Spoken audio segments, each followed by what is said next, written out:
Bonjour tout le monde et bienvenue dans le 11e épisode du podcast Un cancer de cœur. Je suis toujours accompagnée de Michel. Et bonjour tout le monde, la douce voix que vous venez d'entendre comme d'habitude, c'est celle d'Isa. Aujourd'hui, c'est un jour spécial. Pourquoi ? Parce qu'on a un invité qui a fait plusieurs milliers de kilomètres pour venir nous voir. Oui. Et en plus, ça se rapproche un peu du Canada parce que c'est un ancien joueur pro de hockey reconverti en Manip Radio. C'est Julien, bienvenue à toi Julien. Merci d'être venu nous faire un petit coucou, même si tu nous as pas ramené du soleil, mais tu nous as ramené de la neige hier. Oui. C'est vrai. Bonjour à tous. Ravi d'être là présent pour ce podcast et apporter mes connaissances au niveau de l'imagerie médicale. Donc, j'espère qu'on va pouvoir échanger et discuter sur plein de sujets en rapport avec le cancer du sein et tout ce qui tourne autour de la radiologie. Super. Aujourd'hui, on va parler de ça. Avant ça, on va remercier tout le monde comme d'habitude pour les messages que nous envoyez. Ça nous fait super plaisir. Je sais qu'on en a reçu quelques-uns ces derniers jours. On n'y a pas encore répondu, mais je pense que tu vas pas tarder à t'y mettre. Oui. Et puis, sinon, merci encore pour les commentaires et puis les notes 5 étoiles si vous voulez nous en mettre. Ça nous aide bien pour le référencement. Et puis, on va attaquer tout de suite après le jingle. Oui, on va au jingle.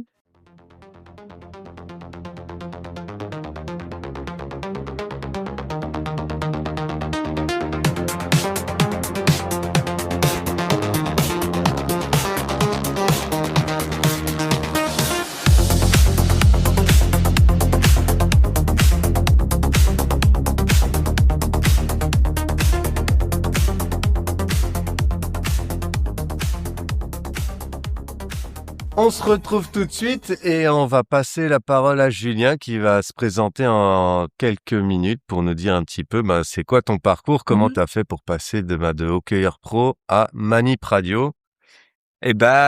Comme tu l'as dit bien en introduction, c'est vrai que j'ai un petit parcours un peu atypique où j'ai eu en fait deux vies professionnelles et même si maintenant ça continue encore parce que j'ai d'autres activités, mais j'étais pendant très longtemps joueur de hockey professionnel en France, donc c'est sûr que par rapport au Canada, il y a une différence de niveau, mais j'ai pu au moins en tout cas pendant de nombreuses années profiter de ma passion et vivre de ça.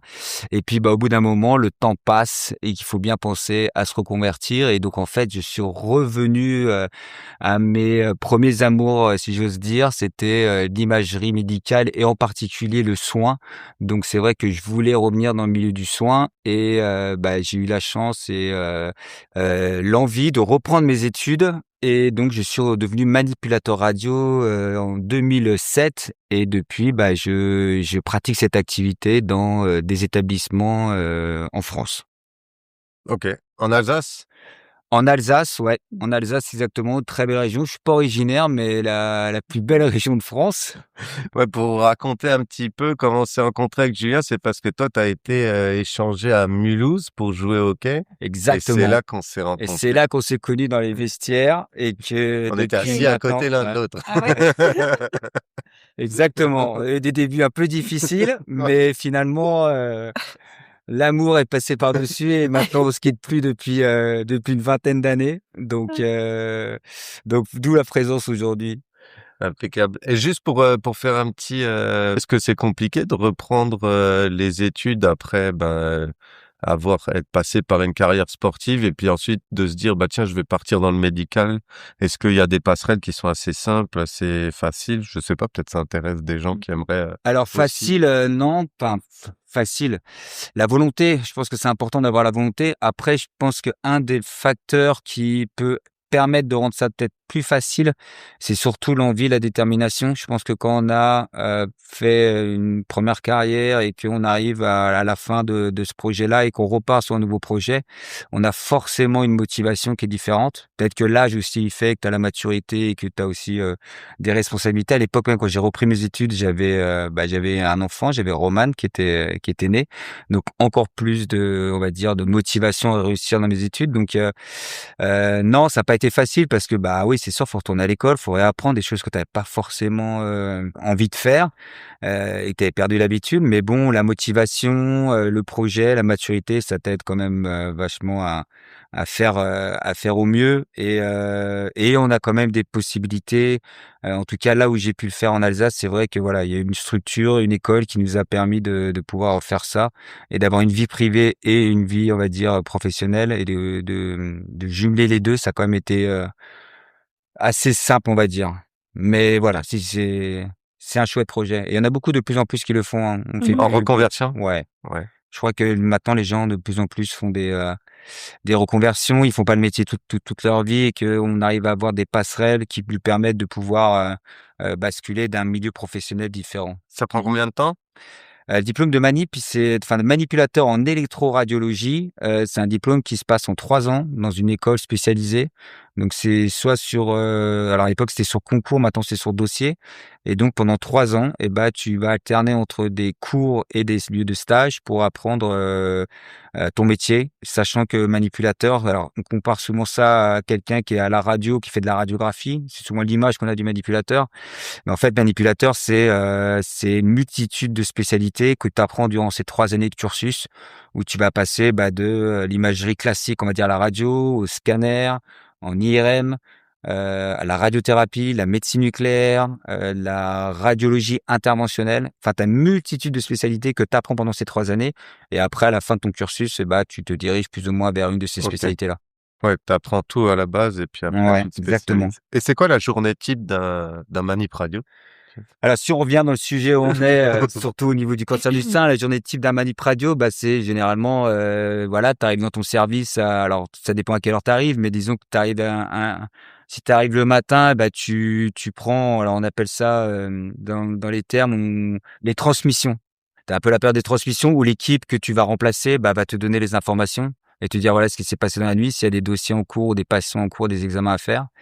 Ensuite, bah, une fois que là, bah, tu prends ton planning de la journée et puis tu regardes un peu ce qui t'attend, quoi.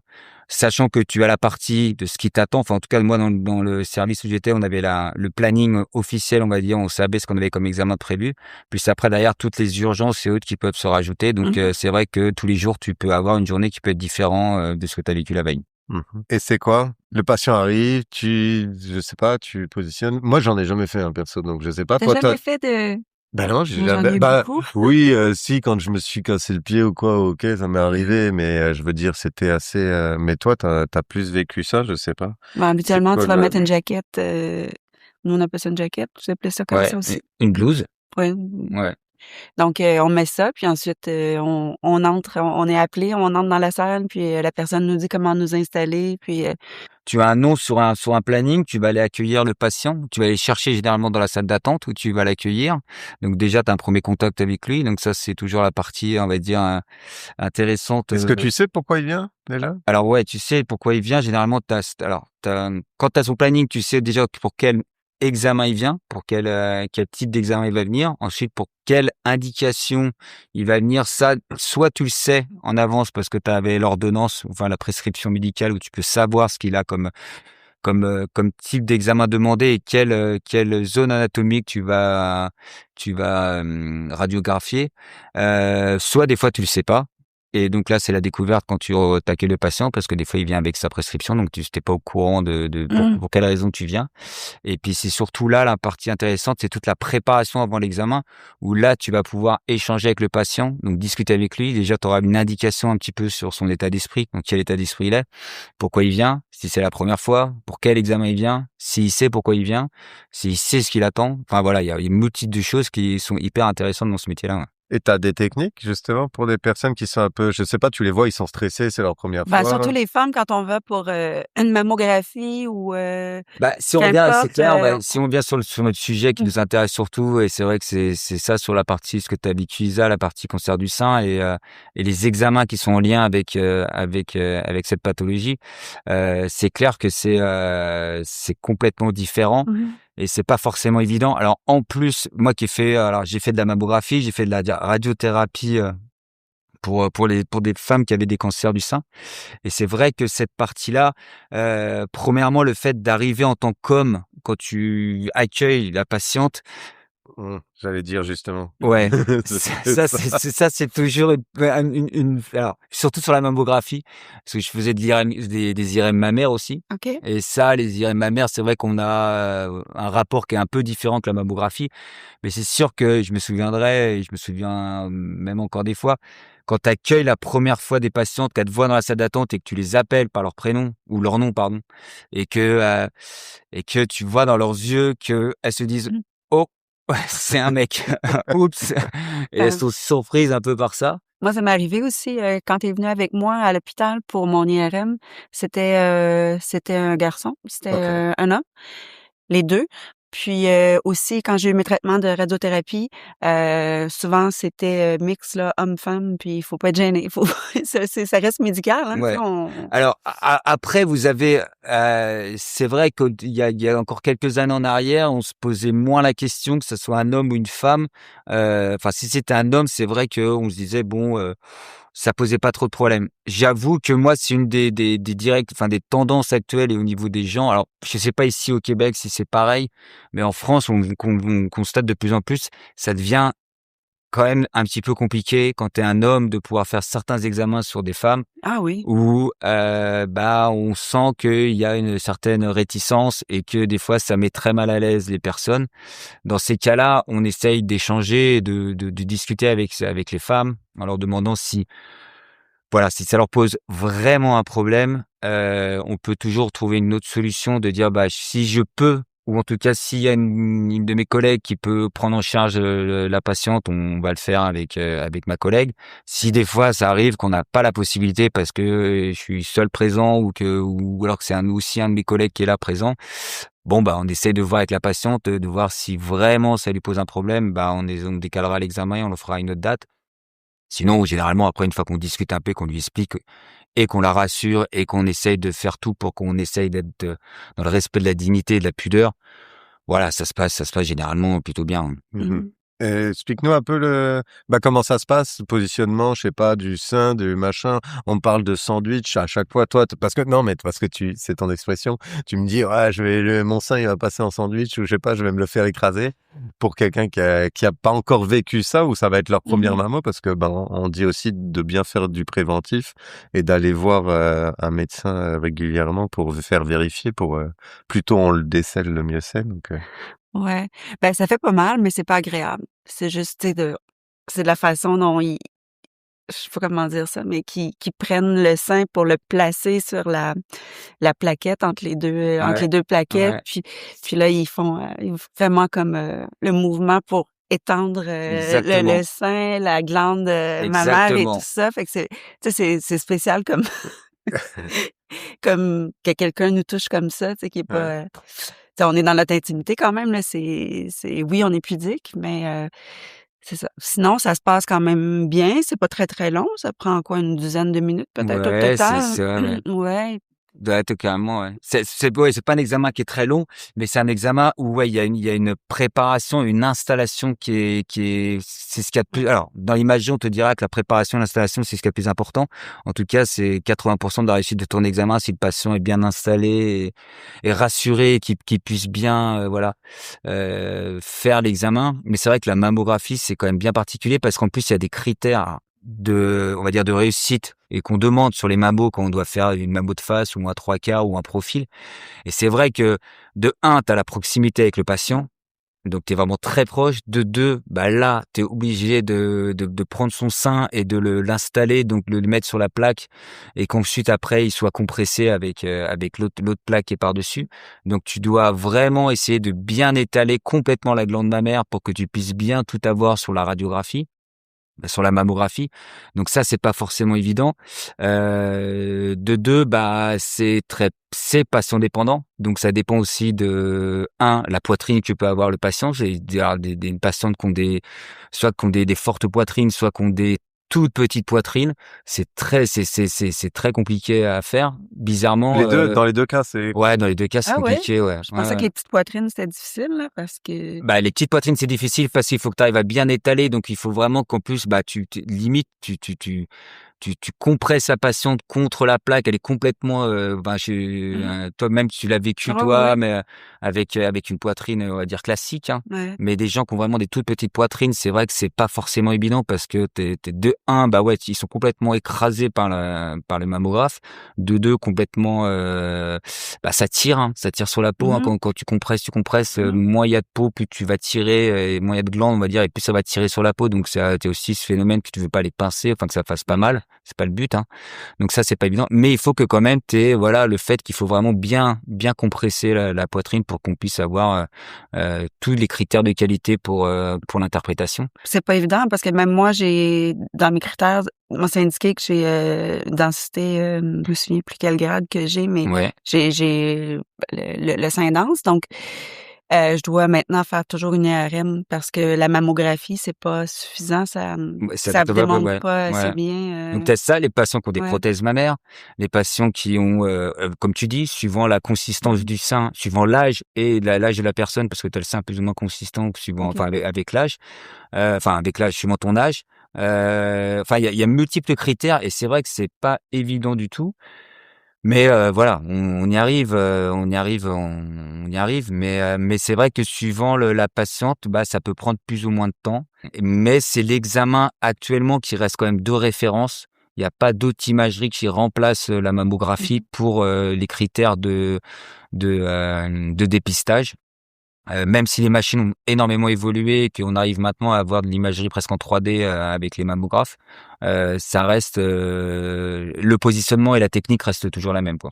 OK. Mmh. Est-ce que tu aurais une anecdote, un peu, bah, je sais pas, particulière, sans Ah, donner je le parle pas, patient tu parles bientôt, mais tu vois, où ça c'est un peu, où tu as eu un truc difficile, je sais pas, qui pourrait bah, ce qui est difficile, c'est, une anecdote, enfin difficile, c'est en fait même enfin une anecdote. La première fois en fait, c'est que et ça je le savais, enfin non, je le savais pas, c'est que le cancer du sein, ça touche pas que les femmes, ça touche les hommes aussi. Oui. Et qu'en fait, la première fois où j'ai fait une mammographie à un homme et en fait, la première fois, bah, j'étais hyper mal à l'aise parce que même au début, quand je l'ai appelé dans la salle d'attente, je m'étais dit: «Mais on s'est trompé, c'est pas cette personne-là». C'est ce que je m'étais dit. En plus, j'ai dit: «Monsieur», j'ai dit: «Oh, non, pardon, ça doit être madame». Puis en fait, j'ai dit: «Mais non, non, c'est pour moi». Et alors, j'étais limite, au début, je croyais que c'était même une caméra cachée parce que je me suis dit: «C'est bizarre, on me fait une blague ou quoi? C'est un homme». Et je savais pas. Et en fait, ouais, mais j'étais en stage, c'était pour un Ah de voilà. mes stages de scénologie. Et c'est vrai que sur le coup, ouais, ça m'a un peu perturbé. Et là, j'avoue que, alors, c'était quelqu'un d'âgé qui avait qui était assez en forme, qui avait, si j'ose dire, un peu de, enfin, la poitrine, tu vois, c'était pas quelqu'un, pas comme Corps. un homme musclé ou autre, où là, mais tu dis, enfin, pas comme toi, quoi. ouais, voilà, t'es Un comme moi. mec, pas un Apollon, Voilà, quoi. bah, ouais, ouais. Donc, j'étais un peu mal à l'aise, mais voilà. Donc là, j'étais en stage, donc j'avais demandé à une de mes collègues, de mes référentes, de venir m'aider, m'expliquer, de les faire ensemble.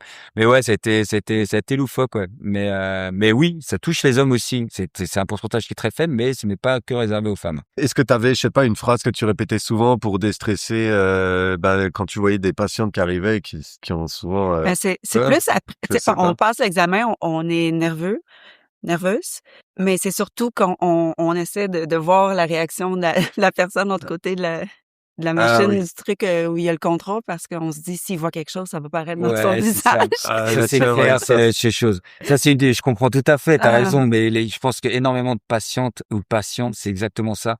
En fait, ils regardent ton visage. mmh Ils regardent ton visage et quand quand tu fais la prise de radio, tu commences à faire les premières images.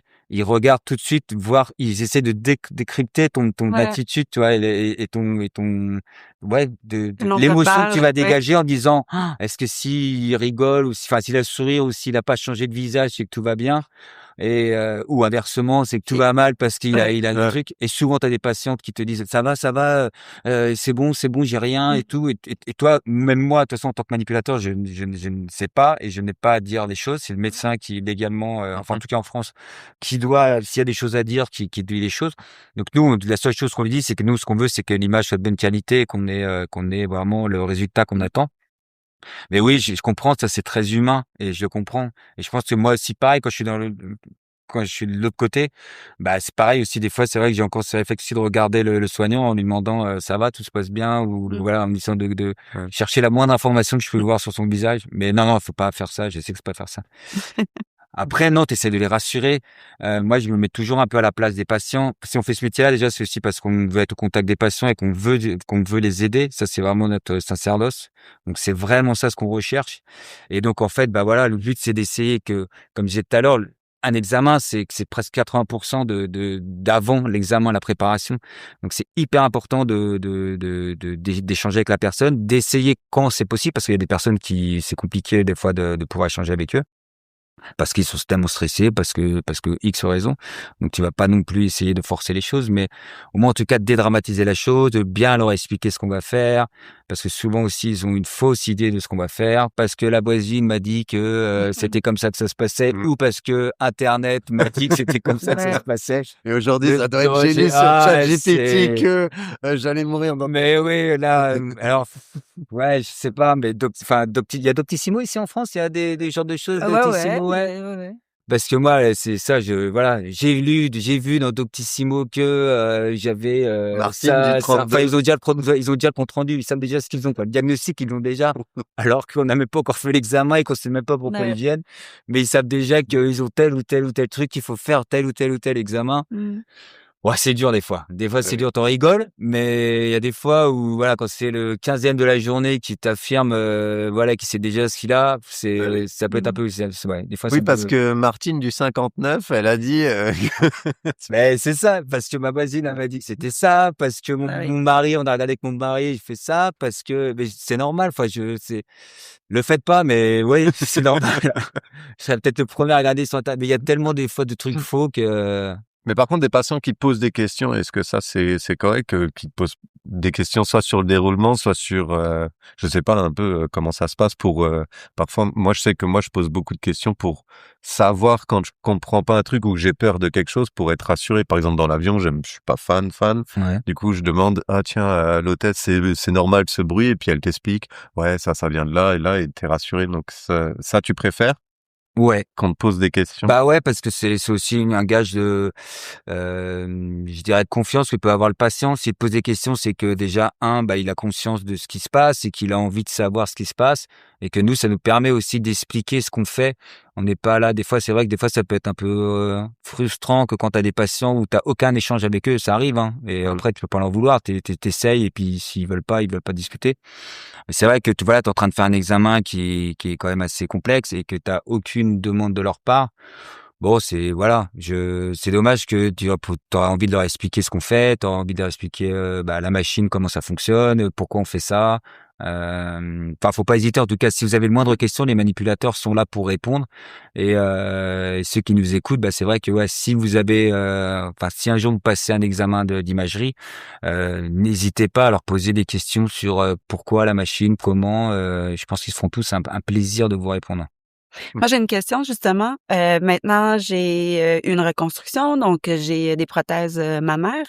Comment ça va fonctionner pour la mammographie avec les prothèses? Eh ben, écoute, ça va fonctionner comme comme tu as fait auparavant. La Ah seule oui? chose, c'est qu'il va falloir sûrement mettre beaucoup moins de pression au niveau de la OK. prothèse pour que, bah, on n'ait pas, tu vois, qu'il n'y ait pas un risque que soit on la fissure, soit Mmh. que ça éclate. Alors, je sais pas exactement ce que tu as comme prothèse et autres, Mmh. mais il y aura une prise en charge qui sera, on va dire, après avoir, je sais pas comment ici au Québec ils font, mais généralement ça change. Il y aura voilà une prise en charge particulière, on va dire, par rapport au fait que tu as une prothèse, mais ça changera pas grand-chose OK. d'examen. Ouais. Est-ce qu'il y a une tenue, genre, que tu préfères que les dames, elles arrivent, je sais pas, que ça soit plus, non, mais je sais qu'une fois, tu m'avais raconté, mais ça, c'est Bah, vachement venez bien. pour ouais. Tu m'avais dit, elles arrivent, elles sont là, et j'ai dit, hop, hop, hop, je vais vous mettre la blouse parce que là, ça va pas du Ouais. tout. Ah. Ben ouais, je sais pas. Après, c'est difficile. Un peu encore une fois, je suis un homme, donc des fois, t'es un peu mal à l'aise. Mais c'est vrai que tu te dis que les gens qui viennent passer un examen médical, bah, ils vont venir dans une tenue appropriée à ça. Et des fois, tu t'aperçois qu'il y a des gens qui viennent. Alors, peut-être parce qu'ils ont oublié, qu'ils avaient pas le temps ou que parce que voilà, ils s'en fichent. Mais disons, vous n'êtes pas habillé, voilà, comme si vous sortez en soirée ou autre, Ah oui. pour venir faire une mammographie ou un examen parce que, automatiquement, vous demandez alors si on vous voilà, généralement, on donne on donne des blouses et autres, mais c'est vrai qu'il y a des moments, voilà, ça reste, un examen et que des fois, on peut vous demander de vous, voilà, de nous laisser voir certaines zones et que des fois, ça peut être un peu, ouais, un peu, on va dire, Donc, loufoque. vous venez pas avec les sous-vêtements de la Saint-Valentin, quoi. Mmh. En Ah, gros, de la c'est ça? lingerie, là, carrément, OK. Ça arrive. Chacun le comme il veut, mais ça arrive, ouais. Toi, tu connais peut-être un peu mieux les chiffres que nous, alors peut-être plus pour la France, mais qu'est-ce que ça a changé tout ce qui est mammo précoce sur le fait de pas en faire, Tu de la parles du prévention? dépistage? Ouais, du dépistage, ouais. Ouais, le cancer du sein, le dépistage en France. Alors, c'est tous les 2 ans, de 50 à 74 ans, c'est l'assurance maladie qui envoie un courrier à toutes les personnes, Mmh. qui rentrent dans les critères pour qu'on puisse faire une mammographie de dépistage. Donc ça, c'est ce qui se fait en France. Je sais pas comment ça se passe au Québec. Ici, c'était 50 ans aussi, puis ça a changé, cette année. C'est, 45 ans maintenant, donc nous aussi, c'est un courrier qu'on reçoit, qui nous explique, à moins qu'il y ait des cas, de BRCA1, les gènes, Ouais, les gènes, ouais. à moins qu'il y ait des cas génétiques dans la famille, à ce Ouais, moment-là, ils le font, plus tôt, à ouais, chaque année, là. Mais sinon, c'est ça, 45 ans. ouais. Mmh. OK. Bah, toi, tu le vois, au final, tu le vois, à force, t'as l'habitude, quand tu vois l'image qui arrive, il y a, je pense, avec l'expérience, tu pourrais interpréter une radio, même en étant manip. Tu as pas Alors avec peut-être la précision d'un non, je sais pas, radiologue, la mais mammographie, c'est vraiment très particulier ah, et ouais et la sénologie, c'est très particulier.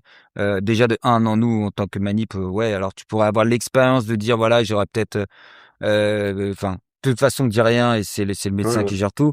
Après, on regarde, c'est vrai que oui, c'est sûr que s'il y a une énorme tumeur à l'intérieur du sein, là, c'est sûr que tu la verrais et que voilà, tu vas t'irais rapidement prévenir le médecin pour la prise en charge et qu'il puisse, faire avec la patiente. Mais c'est vrai qu'après, pour le reste, non, les seins, ça reste quand même très particulier. C'est vraiment C'est pas comme une fracture, ouais, là. une interprétation qui est vraiment chaque sein est différent, chaque chose, c'est vraiment expert. C'est pour ça qu'aussi, on a des délais, malheureusement en France, qui sont longs parce que, c'est quand même une spécialité qui est assez complexe et que, les radiologues en France qui font ces interprétations-là, c'est pas tout le monde, tu vois, c'est pas tous les radiologues ne font pas de la scénologie, donc c'est une spécialité vraiment, à part et donc c'est quelque chose d'assez enfin, Mmh. pointilleux, difficile à interpréter et ouais, donc non, non, c'est pas évident, ouais. Mais si tu vois un truc, toi, par exemple, tu vas dire, je vais prévenir le médecin rapidement parce que là, il y a peut-être quelque Généralement, chose ouais, tout plus à fait. que, tu vois, de mettre le dossier en dessous de la pile et puis ça sera. Non, parce que de toute façon, dans la démas, tu as toujours une relecture, tu as double lecture. Donc déjà, le patient, il a la première interprétation du médecin du site où tu vas faire l'examen. Et après, les examens sont envoyés donc à la démas, donc à l'organisme qui fait ça pour une deuxième relecture de l'examen.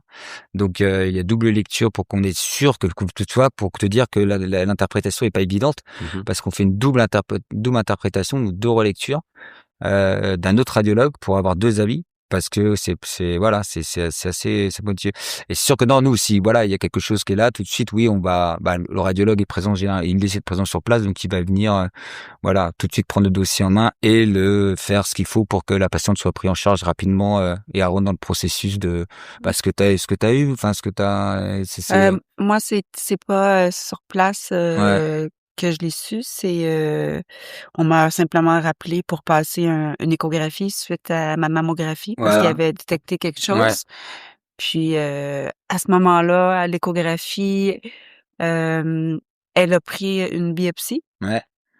mais elle m'avait dit que selon elle, il y avait pas beaucoup de risques, là, que c'était peut-être une chance sur, 100 là, tu sais, que selon ce elle voyait puis tout ça, puis finalement, elle me c'est revenu positif, Ouais. tu sais, fait qu'on Donc tu vois, encore on une sait fois, jamais, pourquoi c'est hein. compliqué et c'est Mmh, dur parce que tu vois, tu peux dire non en fait, puis finalement ouais, c'est un et ouais, c'est pour ça que Mhm. mmh, c'est pas évident.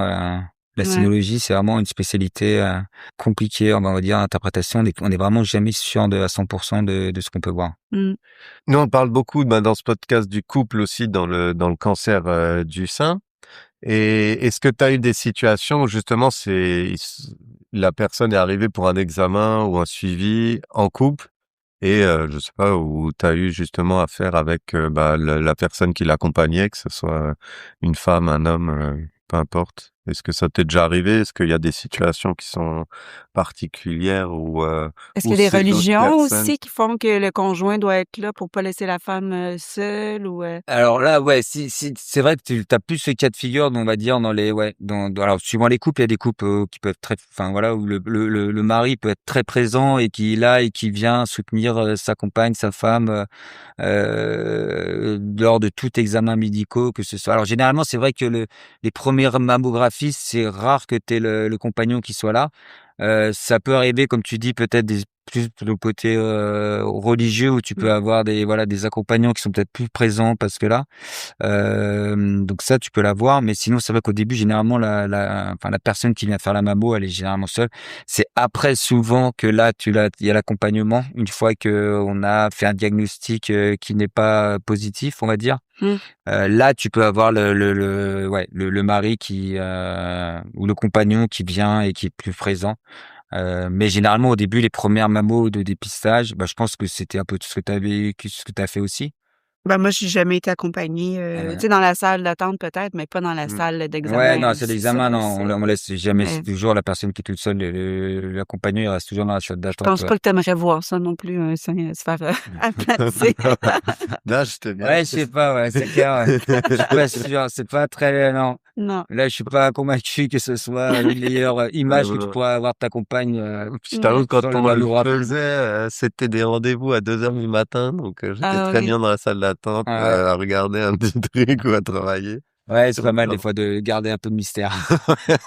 C'était très bien et à te guider parce que toi, t'as Ouais. des lentilles de contact, donc Mmh. on lui faisait enlever tout le temps, Là, je vois rien. et donc elle voit rien, donc c'est juste la Quand guider tu passes pour, l'IRM et faites les ça, Ouais. ouais, ouais, c'est clair. Mmh, donc ouais. ça. Non, non, ouais, vaut mieux pas, ouais. Mais t'as pas eu de situation avec un couple, je sais pas, un mari pas qui pète un plomb, mais genre qui devient un peu lourd, tu vois, à poser des questions, des trucs comme ça, Bah, pour dire aux gens d'essayer d'éviter de faire.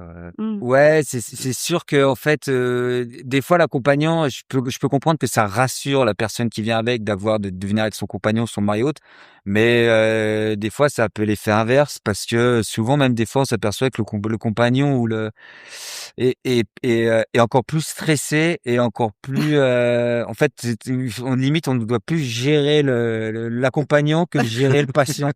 Parce que l'accompagnant, comme tu dis, va te poser plein de questions Ah. qui peuvent des fois avoir rien à voir avec tout ça, mais qui, je sais pas, qui a envie de te poser plein de questions, qui va, en plus, il t'observe, donc tu te sens un peu observé, ça met, en fait, même limite, ça peut mettre même toi mal à l'aise des fois Mmh. parce que, voilà, toi, tu vas être avec le patient, faire l'examen que tu as fait, et puis tu as l'accompagnant à côté qui scrute et observe tes moindres gestes et qui va te dire, ah non, mais attendez ça et ça, et il suffit que la patiente, en même temps, des fois, dise, ah, ça me tire un peu, alors lui, tout de suite, il va se dire, mais qu'est-ce que vous faites à ma femme? Qu'est-ce qui se passe? Enfin, ça peut mettre dans une situation assez délicate. Ouais. Donc, non, généralement, on leur demande pas de venir, on les laisse, enfin, ils viennent pas, ils restent dans la salle d'attente. Mais j'ai jamais eu vraiment de trucs loufoques, enfin, de problèmes particuliers avec les accompagnants, non. OK. Mmh. Et tu aurais un conseil à donner, je sais pas, justement soit aux accompagnants, soit aux personnes, qui viennent passer les examens pour qu'elles le fassent Bah, plus la facilement? meilleure façon, je pense que c'est important. Enfin, en tout cas, si vous avez un compagnon, une compagne, ou même ouais, mais c'est pour les hommes qui viennent faire ça. Si vous avez quelqu'un avec qui peut vous accompagner pour venir faire l'examen, c'est sûr que c'est un plus. Maintenant, je pense que la 1re chose, ou une des choses importantes, c'est surtout de dédramatiser l'examen avant de venir, déjà de pas tout de suite penser au pire Mmh. et au résultat et à se dire: «Ça y est, il va m'arriver X, malheur ou problème». Je pense que faisons déjà l'examen, regardons ce qui se passe, attendons le compte rendu et venez pour soutenir et aider la personne, l'accompagner, poser des questions si vous avez aussi des questions, parce que vous avez le droit de poser des questions en tant qu'accompagnant, hein. Mmh. Vous avez le droit de poser des questions sur comment ça va se dérouler et comme vous disiez tout à l'heure, l'examen en lui-même. Mais le but, c'est voilà, c'est d'essayer de qu'on garde une atmosphère qui soit, si possible, assez détendue et bienveillante pour que l'examen se passe de la meilleure qualité. Parce qu'un examen de bonne qualité, on aura une interprétation qui sera, voilà, qui sera au top. Et comment ça se passe un peu? Bah, une radio, c'est le fonctionnement technique derrière ça. On dit, on l'entend partout, radio, mais Bah, une mammographie, c'est comme une radio, c'est des rayons X. Donc les rayons X, c'est des photons lumineux. En fait, c'est de la lumière, mais avec une énergie beaucoup plus importante. Donc voilà, c'est ce qui permet de ces photons, ce rayon X, c'est ce qui permet de traverser, on va dire, l'organisme et en fait les photos et de récupérer une image radio. Je vais peut-être pas rentrer dans les détails, parce que peut-être que j'en veux pas ça, mais Mmh. c'est vraiment voilà, c'est une mammographie, c'est exactement la même technique ou même technologie que pour une radiographie. C'est des rayons X qu'on va voilà envoyer sur la zone qu'on veut observer et grâce à un détecteur en dessous, voilà, on va pouvoir récupérer enfin récupérer. Oui, on va récupérer certains rayons X et ça va nous donner une image et cette image, voilà, on va pouvoir l'interpréter après. Mon dernier examen, j'avais pas la même, machine pour la mammo. C'était une mammo, mais avec aussi un tomo Ouais, une tomographie. C'est en fait, c'est des nouvelles machines qui c'est des nouvelles techniques qui sortent. OK, C'est comme je disais, la mammographie classique, c'est une image en 2D où on va faire, tu OK, vois, on va te faire une face, on va te faire un profil, on va te faire un trois quarts, on va faire, mais c'est une image en 2 dimensions. OK. Maintenant, on a des nouvelles machines de tomographie, qui vont pouvoir faire une image. En fait, la machine va tourner, je sais pas si tu as vu, elle Mmh. a tourné autour de ton Ouais, sein ouais. et en fait, on va pouvoir faire grâce à ça une image en 3 dimensions. OK, c'est C'est la une nouvelle différence. technologie, qui font ça. Donc ça, c'est bien, ouais, parce qu'en fait, en une acquisition, on va faire, ton sein en entier, quoi. Je pense qu'ils ont pas fait plusieurs inclinaisons ou ils t'ont pas mis dans plusieurs positions aussi, tu te souviens? Ça dépend des machines, ça dépend des choses. Ça fait pas longtemps, mais Ouais. avec mon mes C'est pas le chirurgies, meilleur là, ma souvenir. mémoire, c'est pas, Ah, c'est pas là. ouais. c'est quoi la différence avec un IRM, par exemple? Alors une IRM, c'est strictement rien à voir. Une IRM, c'est de la résonance magnétique. Alors pareil, on va pas entrer dans les détails, mais l'IRM, si tu oublies les photons, tu oublies les rayons X, c'est pas du tout la même technologie. Une IRM, c'est un champ électromagnétique. Donc Travers. alors c'est souvent je dis ça, mais alors, pareil, hein, prendre des pincettes. Et s'il y a des experts qui écoutent ça, voilà, hein, excusez-moi d'avance, mais moi une IRM, c'est un peu comme un micro-ondes où on va en fait te rentrer, tu vas être à l'intérieur d'un micro-ondes, si je dis, ou de la zone qu'on va voir ton sein. On va envoyer des ondes, des champs électromagnétiques qui vont exciter tes atomes d'hydrogène, donc l'eau, enfin les atomes que tu as plus à l'intérieur.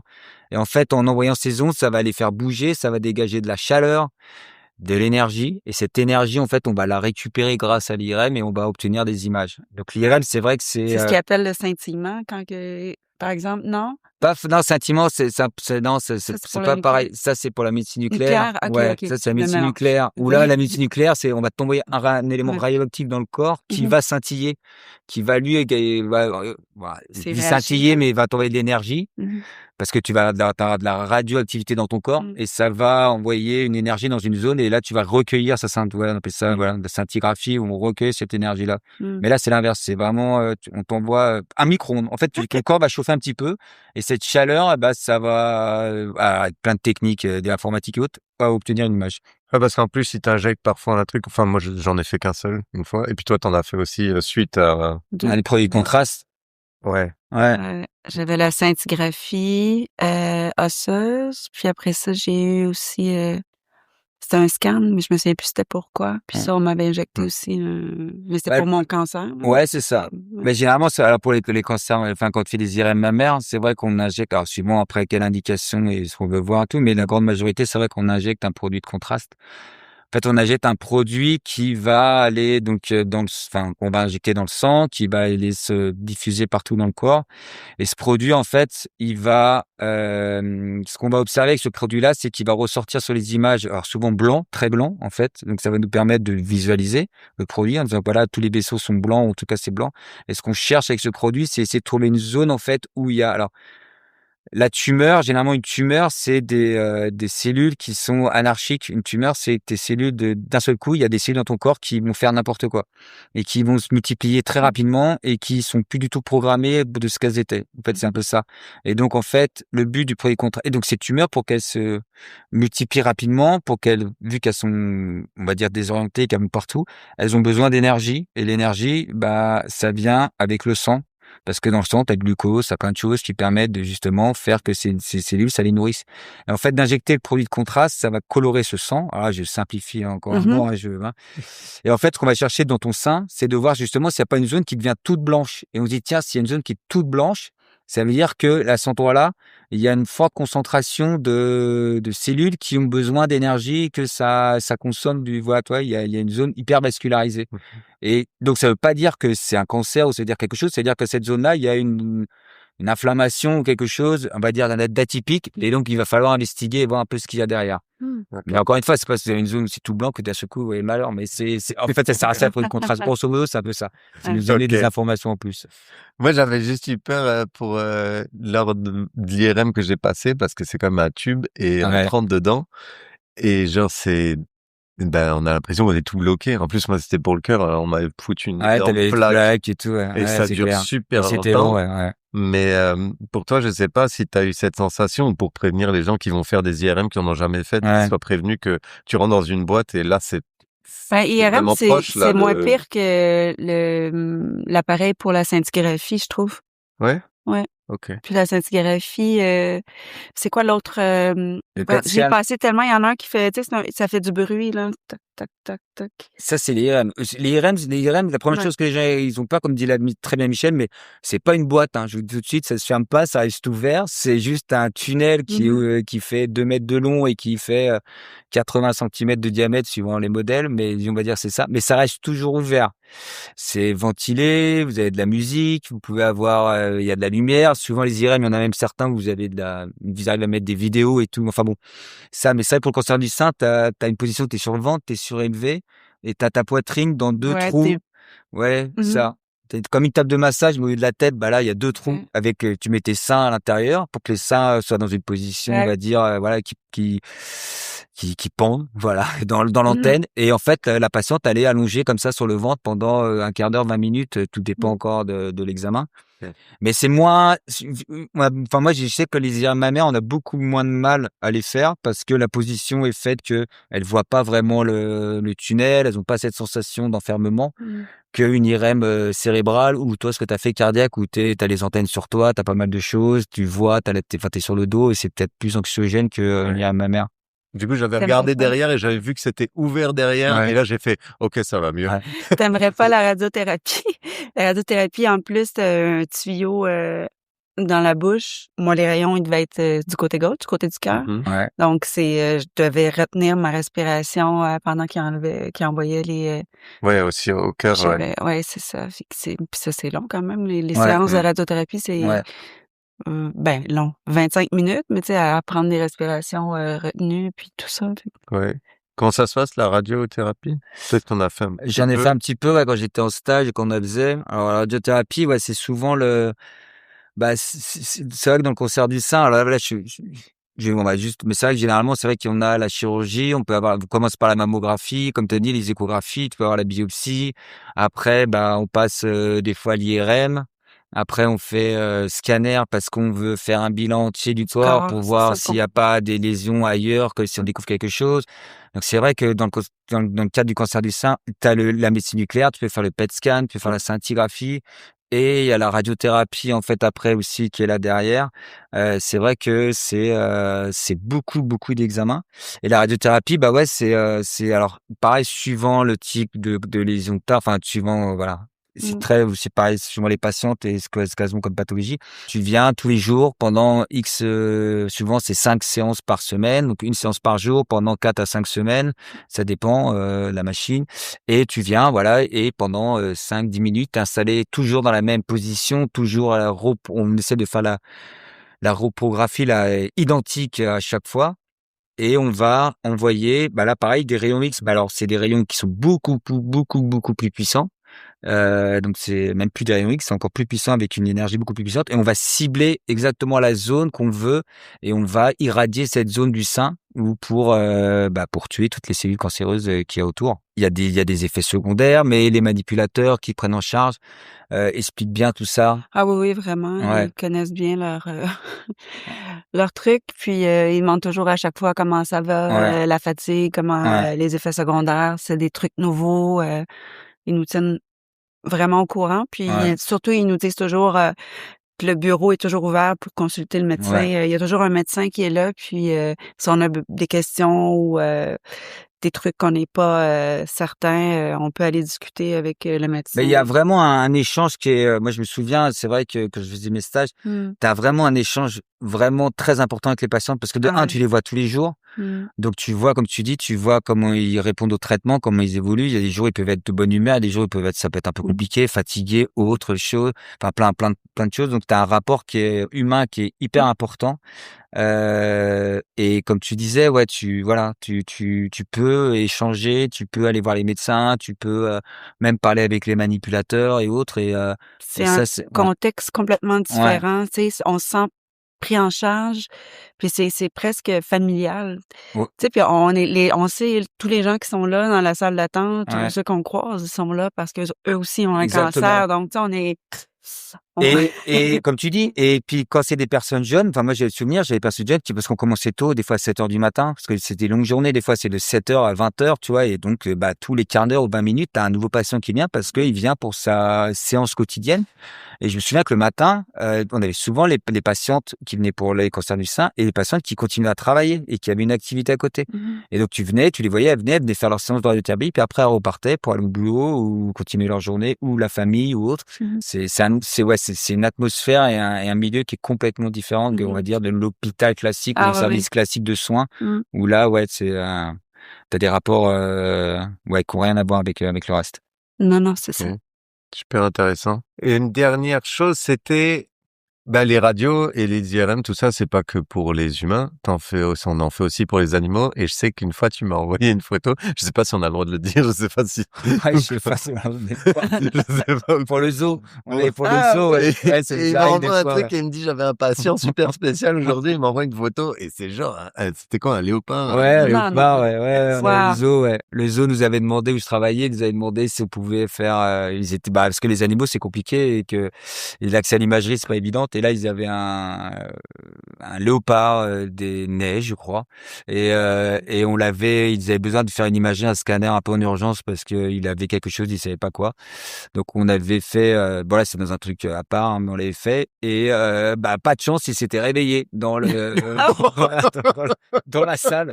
L'anesthésie avait pas été la meilleure. Il était costaud. Et il était costaud et en fait il s'était réveillé et en fait on avait eu alors Wow. tout le monde était parti de la salle et on s'était tous réfugiés derrière la console. Alors ça avait des portes, elle fermées.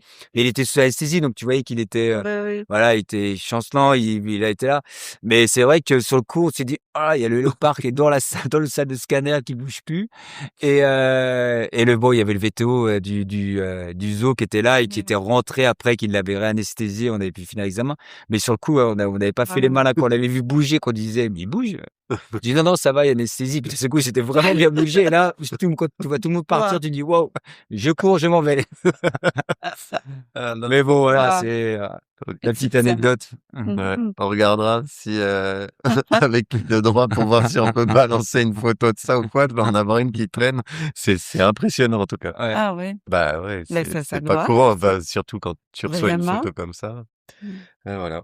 Bah, on a fait un bon petit tour déjà. Ouais. Est-ce que tu avais d'autres questions pour Julien, Isa? Non, ça va. Je pense que tu nous as donné vraiment des explications claires et avec un humour Ouais, on essaye, il qu'on faut apprécie. dédramatiser la chose, même si c'est quelque chose qui est importante et grave, hein. Faut dire Mhm. ce qui est aussi, hein. C'est pas, voilà, Ouais. le mot cancer n'est jamais très agréable à entendre Non. de la bouche Mhm. du médecin ou autre, mais voilà, il y a, en tout cas sur l'imagerie, ouais, il y a énormément de choses. N'hésitez pas, et je le redis encore, à poser des Mhm. questions aux manipulateurs, à poser des questions aux médecins. Vous avez le droit d'être informé. Il faut vraiment pas hésiter à voilà à parler à tout ce que vous avez. Aucune question n'est stupide. Tout ce que vous avez en tête, envie, vraiment, n'hésitez pas à Mhm. poser la question aux équipes médicales. Ils sont là pour ça et je pense qu'ils se font tous un plaisir de répondre. Gardez bien en tête qu'on est là pour vous aider et qu'on est là pour qu'on puisse prendre en charge de la meilleure des façons et guérir de tout ça. Merci pour ça, Super. Julien. Ben, merci à vous. Merci beaucoup d'avoir répondu à toutes nos questions. Mhm. et puis d'être venu. Ça nous a fait plaisir. Ben, merci pour l'invitation. C'est top. Si on a d'autres questions par la suite, bah, tu reviendras avec plaisir, j'espère. Ben ouais, Mhm. enfin peut-être pas autant de kilomètres, je ferai à distance, mais avec Ouais, plaisir. ouais. On va clore l'épisode du jour comme cela. Hein. C'était sur cette petite dernière anecdote du léopard qui se réveille. Mhm. Merci encore Julien d'avoir participé à ce podcast. Ça nous a fait plaisir. Et comme d'habitude, si l'épisode vous a plu, n'hésitez pas à le partager avec quelqu'un, ou alors si vous pensez qu'il pourrait aider quelqu'un qui serait dans cette situation ou justement qui a un peu de stress. Julien nous a très bien expliqué comment ça allait se passer, donc n'hésitez pas à lui transmettre. Et puis on va laisser le mot de la fin à Isa. Pour rappel, ici, on a un cancer, mais on reste 2 cœurs à le combattre. Donc, prenez soin de vous. À plusieurs, on va s'en sortir. Bye. Bye.